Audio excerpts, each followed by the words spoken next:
আমাৰ এই হাতীমৰীয়া এই অঞ্চলত যোনটো পিকনিক স্পট আছে সেই তাৰ আমি কালি হঠাতে খবৰ পাইছোঁ যে গৰাখহনীয়া হৈছে আৰু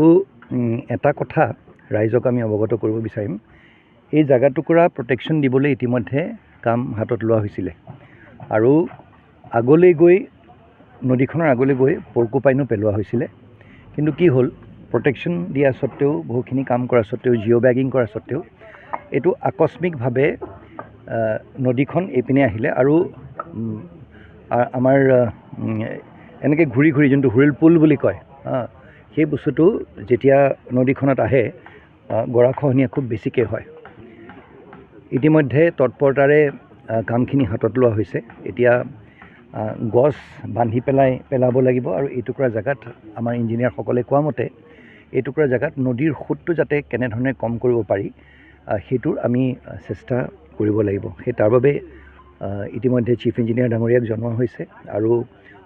গোটেই ডিপাৰ্টমেণ্টৰ মানুহখিনিও আমাৰ লগত আছে ডিজাষ্টাৰ মেনেজমেণ্টৰ আমাৰ বিষয়াসকলো আমাৰ লগতে আছে আৰু তৎপৰতাৰে এই কামখিনি কৰা হ'ব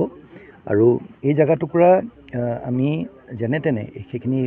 যাতে নদী আৰু আগবাঢ়ি আহিব নোৱাৰে সেইখিনি আমি প্ৰচেষ্টা হাতত ল'বই লাগিব আৰু এতিয়া পৰিদৰ্শন আমি কৰি গ'লোঁ আৰু মোৰ দৃঢ় বিশ্বাস যে আমি সোনকালে তাৰ যি ব্যৱস্থা ল'ব লাগে আমি নিশ্চয় ল'ম স্যাৰ ফেৰি অহাৰ পিছতো এই ঘটনা হ'ব পাৰে বুলি আপুনি ভাবে নেকি কি কয় ফেৰি যে যায় তাৰ উপৰিও এই ঘটনাটো হ'ব পাৰে বুলি আপুনি ভাবে নেকি চাওক ফেৰি যোৱাৰ ক্ষেত্ৰত বা নাও যোৱাৰ ক্ষেত্ৰত এটা গৰাখহনীয়াৰ লগত এটা সম্পৰ্ক একেবাৰে নথকা নহয় কি হয় যেতিয়া ফেৰি এখন যায় বা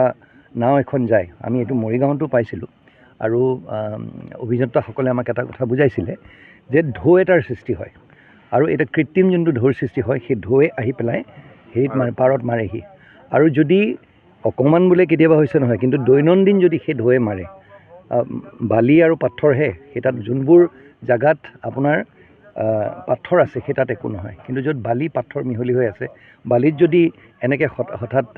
সদায় দৈনন্দিন যদি এনেকৈ পানীয়ে মাৰি যায় কিবা এটা তাত হেৰি হোৱাটো প্ৰতিক্ৰিয়া হোৱাটোতো স্বাভাৱিক